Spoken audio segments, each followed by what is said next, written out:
अस्सलाम वालेकुम नाज़रीन, आप देख रहे हैं बागी टीवी और मैं हूं फाइज सुख्ताई। नाज़रीन, मुआशरे के अंदर अदब बर्दाश्त इस हद तक जो है वो बढ़ता जा रहा है कि छोटी छोटी सी बातों पर इंसान किसी की ज़िंदगी लेना भी अब जो है ना वो मुश्किल नहीं समझता। मैं इस वक्त मौजूद हूँ फ़िरोज़वाला के इलाके शादरा टाउन में। ये इलाका लाहौर में भी आता है और ये ज़िला शेखुपुरा में भी इसका कुछ हिस्सा लगता है।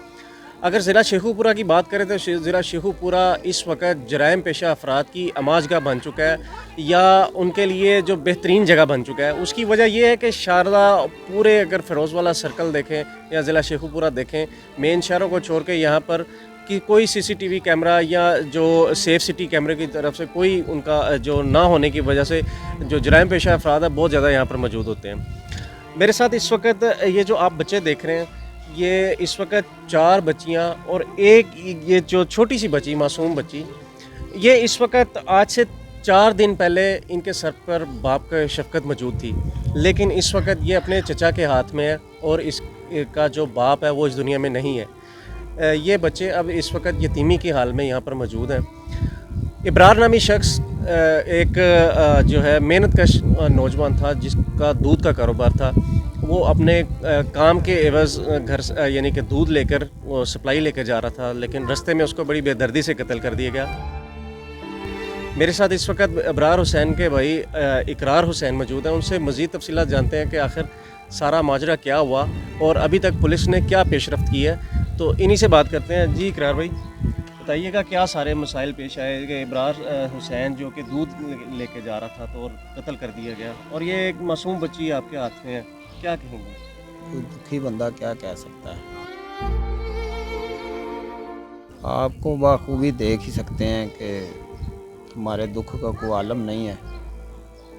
इस तरह छोटे छोटे बच्चियां का बाप जो कत्ल हो जाए, उनका क्या आलम होगा, क्या उनकी ज़िंदगी होगी। बेशक हम बाप का फ़र्ज़ भी अदा करें ना तो नहीं हो सकता। तो भाई मेरा मेहनत कश था और उसने खेतों पे काम करता था और उधर उन्होंने अपने ना माल डंगर रखा हुआ था, काम करता था खेतों पे। शाम को आता था घर दूध लेके बच्चों के लिए, तो सुबह जाता था, रात को भी उधर ही खेतों पे ही रहता था। तो मेरी सिस्टर की शादी हुई थी जिस घर में, उससे ना हमारा वो तल्लुक़ रामी ख़त्म हो गई थी, लेन देन सब कुछ ख़त्म हो गया था। सिस्टर का सामान भी ले आए थे, उसके साथ कोई चपकलश हुई जब सामान लेने गए थे, ख़त्म हो गई हमारी कहानी उनसे। यानी कि ये पंचायती फ़ैसला था, अभी जो बाकायदा जो डॉक्यूमेंटेशन होती है वो नहीं हुई? नहीं वो हुई पंचायती फ़ैसले के अंदर स्टाम्प भी हुआ। सामान जो हम लेके आए थे ना, यानी कि राज़ी खुशी सब कुछ जो है ना वो हाँ खत्म हो पंचायत ने लिखा था कि अब आपका किसी को कोई नहीं लेन देन है। स्टाम्प भी लिखा गया कि अब आपने ना इनसे कुछ लेना है ना इन्होंने कुछ देना है। फिर भी इसके बावजूद वो लड़का जो है ना ज़ाहद, जो साहब बहनोई था हमारा, उसने कत्ल कर दिया भाई मेरे को। तो उसकी बाइक भी स्टार्ट थी और उसने अपने पिस्टल के बोल्ट भी, गोली उसके अंदर ही थी, बोल्ट नहीं मारा उसने।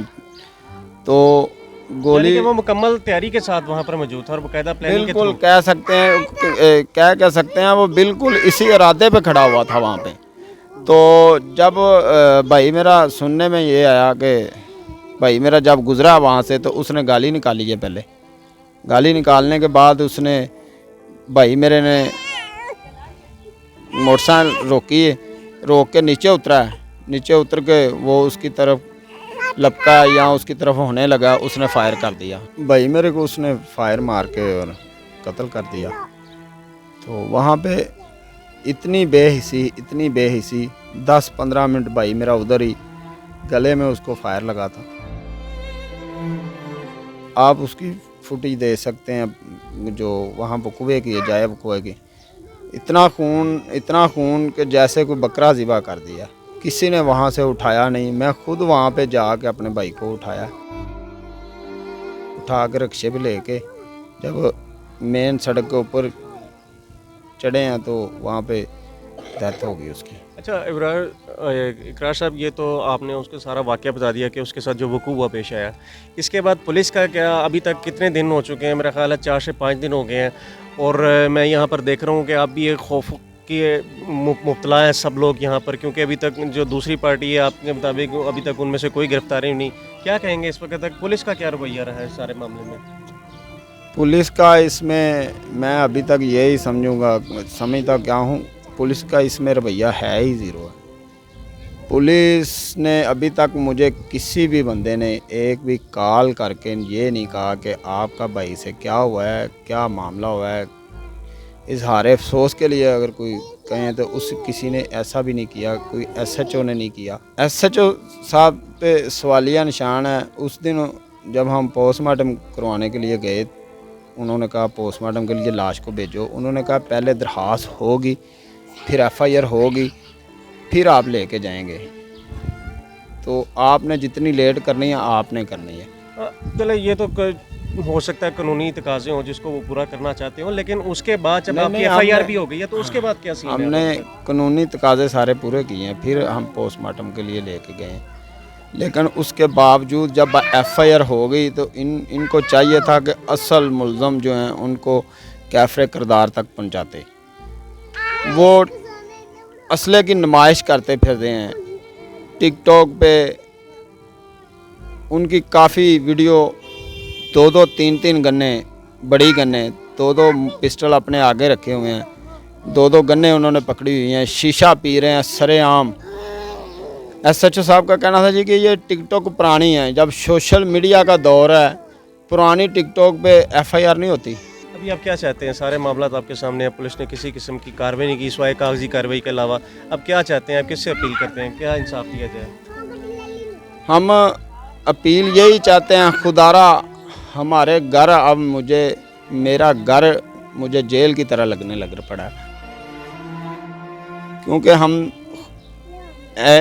खौफ के मारे बाहर नहीं निकल पा रहे कि हमें कोई किसी किस्म का या तहफ़्फ़ुज़ दिया जाए। तहफ़्फ़ुज़ ना होने की वजह से हम बाहर नहीं निकल पा रहे घर से।